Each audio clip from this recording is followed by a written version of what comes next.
तो नमस्कार, मैं हूं आपका दोस्त सखामी जुगानी। आप देखें ज्वाइंट टॉक्स और बात कर लेते हैं। आज जो है नए आरबीआई गवर्नर का पहला कार्यकाल का दिवस है। कल आपको पता ही है कि पुराने गवर्नर शक्तिकांत दास जी की विदाई हो गई है और नए रेवेन्यू सेक्रेटरी संजय मल्होत्रा जी ने अपना कार्यभार संभाल लिया है। अब आने वाले समय पर उनके सामने सबसे बड़ा चैलेंज जो है वो एनपीए है, जिसमें सबसे बड़ा जिसमें आप धोखा मान लो या मतलब जो है नॉन परफॉर्मिंग असेट, एनपीए तो होता ही है।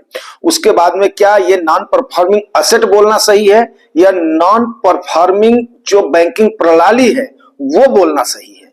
कहीं ना कहीं अब सवाल दो ही उठता है। क्या अब उन्होंने अगर लोन दिया, भाई मैं तो अगर मांगने के लिए जाऊंगा, मैं सही बताऊं, मैं या आप, तो उसके बाद में हमें तो 1 लाख रुपया भी देने के लिए 50 चीजें बैंक इंक्वायर करेगी। तो आने वाले समय पर मैं आपको अभी बता रहा हूं, डाटा वाइज एक सोचने की बात है। फिर उसके बाद में नए आरबीआई गवर्नर के सामने क्या क्या चुनौतियां हैं उन पर बात कर लेते हैं। उसके बाद में बात करेंगे म्यूचुअल फंड इन्वेस्टर्स ने क्या करना है, जैसा कि हम लोग per day mutual fund investors के बारे में बात करते हैं। तो सबसे पहले नए आरबीआई के गवर्नर साहब को बहुत बहुत बधाई। और कल भी हमने दिया था, आज भी हम दे रहे हैं और कोटि से उनका बहुत बहुत स्वागत है। दूसरी चीज आपको एक बात बताऊं कि नॉन परफॉर्मिंग असेट में 3.9 लाख करोड़ रुपए डूबने का खर्चा है। मतलब खतरा है। खतरा है क्या मीन्स समझ लो कि अब वो खतरा मीन्स क्या है, अब वो आने वाले नहीं है। अब आप समझिए कि अभी जो है ना, जितना वहां पर सीआरआर था, सीआरआर के बारे में आपको बताया था, कैसे जो है रिजर्व रेशियो होता है जो कि आरबीआई अपने पास बिना ब्याज के बैंकों को रखना पड़ता है, तब जाकर के आरबीआई उनको परमिट करती है। भाई आप 1 लाख में से सपोज करो हमने बोला था तो 4,500 रुपया आरबीआई के पास उनको रखना पड़ता था, क्योंकि बैंकिंग का काम कर रहे हैं कि इनकेस मतलब जो है कोई ऐसी जरूरत आती है तो उसमें से 0.50% की जो कटौती हुई है वहां पर 50-60 हजार करोड़ की 2 फेजेज में कट होने का हुआ है। तो 1,00,000-1.25 लाख करोड़ के पीछे इतने ज्यादा भाग रहे हैं कि थोड़ी सी मार्केट में लिक्विडिटी आ जाए। वहां पर अब ये कहीं ना कहीं एक शॉकिंग न्यूज तो है ही है। अब शॉकिंग न्यूज है, अब ये कहीं ना कहीं हमारे सिस्टम की तो खामी है ही है। अब वो खामी में सुधार कहां पे? एक तरफ तो सरकार मतलब लिबराइज कर रही है, लोगों को आसानी से लोन मिले, लेकिन ये जो आंकड़ा कुछ और ही कहता है। इसमें वो लोग नहीं है जिनका विजन लेकर के सरकार, जिनको माननीय प्रधानमंत्री जी लोन दे करके और उनको काम करने के लिए प्रेरित करना चाहते हैं। इसमें कुछ और ही लोग हैं। मैं उनको बताने की कोशिश करता हूं, उम्मीद करता हूं आपको ठीक लगेगा, ठीक है ना। तो ये वित्त राज्य मंत्री ने राज्यसभा में अपना स्टेटमेंट दिया है। ये प्रोविजनल स्टेटमेंट है 30 सितंबर का, ठीक है ना। उसमें ये कहा गया है पब्लिक सेक्टर बैंक के 3,16,331 करोड़ रुपए जो कि खतरे में है। वहीं पर ही प्राइवेट सेक्टर बैंक के 1,34,339 करोड़ रुपए खतरे में है, ठीक है। उसके बाद में पब्लिक बैंक का अगर इसका परसेंटेज निकालते हैं जो इन्होंने लोन दिया हुआ था उसके मुताबिक, तो उसमें एनपीए नॉन परफॉर्मिंग असेट जा रहा है 3.09%, जो कि 3% के आसपास बन रहा है। वहीं पर ही 0.25% से ज्यादा, 2% से कम प्राइवेट सेक्टर बैंक का जा रहा है 1.86%, ठीक है। यह सितंबर का राज्यसभा में डाटा दिया हुआ है वित्त राज्य मंत्री का, ठीक है ना। 580 बारोवर्स जिसमें से ऐसे हैं जिनकी देनदारी, यहीं पर ही मैंने बोला था ये बात थोड़ी सी ये होगी, वो लोग ये नहीं है जो कि अब बहुत सारे लोग इसमें ठीकरा फोड़ने लगेंगे। किसके ऊपर? प्रधानमंत्री जी के ऊपर।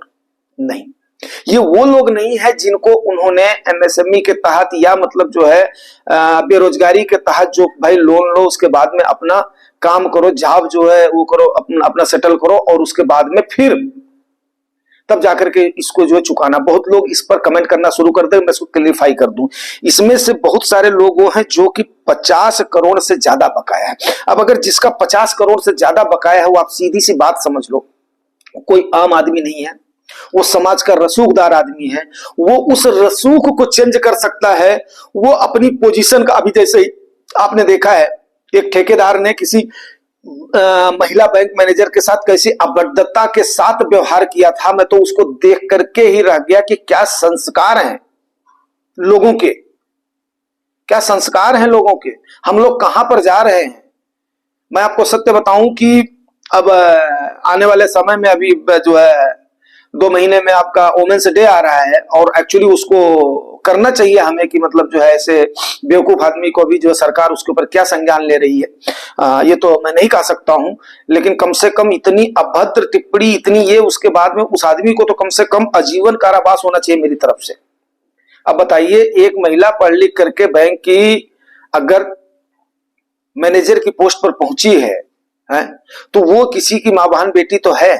अब उसके साथ वो भी मतलब जो है इस प्रकार से व्यवहार करना और ये बोलना कि मतलब अभी वो छोड़िए, वो स्टेटमेंट तो मैं यहाँ पर वो चैनल है नहीं, उसके लिए तो जाने जो है अपना सरकार जाने। तो 580 लोग ऐसे हैं जो कि जिनका 50 करोड़ रुपए से ज्यादा बकाया है। अब सीधी सी बात है, हमने उसको कर दिया। अब हर जगह पे तो भाई सीधी सी बात है कि जो सरकार तो नहीं आकर के बैठी रहेगी ना। बैठेगा कौन? या तो जो वहां पर काम कर रहे हैं वो, या तो बैठेगा कौन? उनका जमीर जो उसको ले रहे हैं। दो ही लोग बैठेंगे, या तो हमारा आपका जमीर, या तो जो वहां पर काम कर रहे हैं वो। मैं आपको एग्जांपल देना चाहूंगा वेणुगोपाल धूत का, जो कि वीडियोकॉन के चीफ थे, और वहीं पर भी ही मैं एग्जांपल देना चाहूंगा इसकी आईसीआईसीआई की उस समय की चीफ चंदा कोचर और उनके हस्बैंड का। अब उन्होंने इतनी बड़ी पोस्ट पर बैठे हुए जब धूत का और इनकी हो गई, तो उसके बाद में लगा है कि हाँ किस प्रकार से लेन देन करके, सेटलमेंट करके, और उसके बाद में जनता के पैसे की बंदर बांट करी जाती है। अब आप वहां पर देख सकते हो, इतना बड़ा एग्जाम्पल हो गया है। अब वहां पर एक शब्द आपने सुना होगा, हेयर कट जिसको बोलते हैं बैंकिंग की भाषा में। अब हेयर कट मीन्स क्या होता है कि हेयर कट में आपके बाल जो नीचे गिरते हैं ना, आप मतलब जो है आपके नाई महोदय जो है जो काट रहे हैं आपका बाल, तो बोला यार कुछ नहीं मिल रहा तो जितना बाल जो है नीचे मिला है ना वही लेकर के जाने दो। जिसको हम लोग अपने यहाँ पर एक कहावत बोलते हैं, भागे भूत की लंगोटी भली, तो वही वाला हाल हो गया है कि अब इस कदर तक उनके आगे बैंक मजबूर हो गए हैं। अब मैं उस पर बढ़ने से पहले, हेयर कट पर बढ़ने से पहले आपको एग्जाम्पल देना चाहूंगा। विजय माल्या का बंगला अभी भी बिका नहीं है। क्यों नहीं बिका है? क्योंकि उसने अपने रसूख का फायदा उठाया। उसने अपने रसूख का फायदा उठाया और उसके बाद में उस पर जितने की उसकी लागत नहीं है उसका कई गुना तो उसी समय अपने उस असेट पर लोन ले लिया है। अब उसका ब्याज बढ़ करके उसकी प्राइस इतनी हो गई है कि बैंक उसको कितने भी कम में बेचना चाहे तो लोग उसको लेगा कौन? अब बैंक उसका मिनिमम रेट तो कुछ ना कुछ ऑक्शन के समय जो अपना रखेगा ना, तो उसके बाद में उसको जो है उसको लेगा कौन? अब उसने अपनी पहुंच का, रसूख का फायदा उठाया। अब आज देखो आराम से अपना घूम रहा है, आम जनता पीसिंग। तो शोले वाले पिक्चर में तो जो है धर्मेंद्र जी तो उसके बाद में चाची को चक्की पीसिंग कर दिए थे कि अगर बसंती से शादी नहीं हुई तो हम ये करेंगे वो करेंगे। चाची तू जो है चक्की पीसिंग। अब जो सरकार के आगे किसको मतलब जो जाओगे बोलने के लिए? सरकार भी क्या करेगी भाई? जिनको अगर मान लिया एक वहां पर अगर बैठाया गया है, अब उनका ही जमीन अगर डूब जाए तो सीधी सी बात है सरकार को इस पर उनके खिलाफ चाबुक चलाना चाहिए जिन्होंने उसको, मेरा ये मानना है। अब देखिए हेयर कट में जो ये 580 बारोवर्स हैं जिनका 50 करोड़ से ज्यादा है, इन पर किस प्रकार से हेयर कट की? भैया 5% तुम्हारा माफ कर दे रहे हैं, भैया 10% पे वो कर लो, सेटलमेंट कर लो, भैया 25% पे सेटलमेंट कर लो। उसके बाद में यहां तक कि 85% तक भी सेटलमेंट करके कोशिश करी गई है। क्या मजाक वाली बात है, समझा नहीं जा सकता, ठीक है ना। अब ये 11,450 करोड़ के आसपास का कर्जा था और जिसमें से ये सब करके जो है ना आपका ये 3.5 पौने 4 लाख करोड़ के आसपास आया है। इतने करोड़ का डूबने खतरा है, बाकी करोड़ के आपके पास असेट्स हैं। तो कुल मिलाकर के इतना डूबने का अंदेशा है। मींस क्या है? अब सरकार बाद में क्या करेगी? इसको डिक्लेयर ही करवाएगी। बेवाफ तो करना पड़ेगा, क्या कर सकते हो? और कोई चारा है? आप लोगों की समस्या तो आप लोग बताइए। अब यहां पर यह बोलने वाला है कि भाई देखो सीधी सी बात है, नए आरबीआई गवर्नर साहब जो आए हैं, अब उनके सामने ये सारा तो भाई आते ही उनके सामने तो ये तो अपना लेखा जोखा तो आया ही होगा। हाँ, उसके बाद में सीधी सी बात है जो कि बहुत बड़ा, हालांकि शक्तिकांता दास साहब ने ठीक ठाक काम किया है, इसमें कोई भी संदेह नहीं है एज आरबीआई गवर्नर। बैलेंस करके चले हैं हर चीजों को, लेकिन अभी जाते जाते उनका एक अनफिनिश्ड एजेंडा रह गया था, जो कि उनके कार्यकाल पूरा होते समय ये सुरसा के मुंह के जैसे फैला हुआ महंगाई जो उस समय था, जिस पर उन्होंने काबू पाया हुआ था, उसको वो काबू नहीं कर पाए। वो है आपका महंगाई। ठीक है, तो उनका अनफिनिश्ड एजेंडा इसको माना जा सकता है, जो कि इनको विरासत में मिली है नए हमारे आरबीआई गवर्नर को। सबसे बड़े चैलेंज से इससे निपटना है उनको, जीडीपी के ग्रोथ में उनको क्या कर सकते हैं वो देखना है, बैंकिंग प्रणाली में जो घटता हुआ डिपॉजिट की दर है वो भी सुधारने का चैलेंज होगा, और जिस प्रकार से ये एनपीए हो रहा है उस पर कैसे करें, कई सारी चुनौतियां उनके पास है।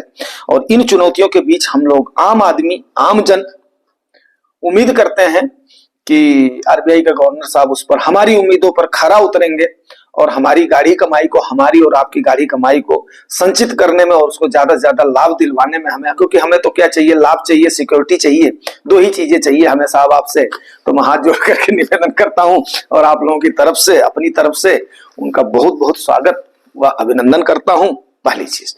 दूसरी चीज क्या होता है, अब म्यूचुअल फंड इन्वेस्टर्स ने क्या करना चाहिए। देखिए दोस्तों, रही बात अब रिस्क की, रिस्क की मैं बात बताऊं तो देखो, आपका पैसा तो बैंक में भी इतने सारे डाटा आज के बाद में सेफ नहीं है, इसीलिए एक अकाउंट में सरकार ने 5 लाख तक का आप लोगों का इंश्योर्ड कर दिया। अगर एक अकाउंट में 5 लाख तक है तो आपका पैसा सिक्योर है, उसकी गारंटी जिम्मेदारी सरकार देती है।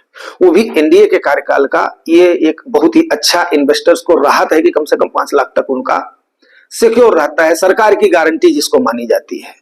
तो म्यूचुअल फंड इन्वेस्टर्स ने कम से कम ऐसा है तो आप वहां पर अपने एसेट को इस प्रकार से रख सकते हैं कि जब मार्केट में आपको अपॉर्चुनिटी आए तो उस अपॉर्चुनिटी को ग्रैब करें बिना डरे हुए। भाई सीधी सी बात है कि अगर आपका पैसा बैंक में भी अगर फंस गया, उसके बाद में वहां भी फंस गया, तो आपके लिए मुश्किल हो जाएगा, मार्केट भी डाउन, और मार्केट जब डाउन हुई तो आपको अपॉर्चुनिटी तो मिली है। दूसरी चीज क्या है, मार्केट में कभी भी निवेश में दोस्तों जल्दीबाजी ना करें, जो आज का मेन मंत्र है, कभी भी जल्दीबाजी ना करें, ठीक है ना।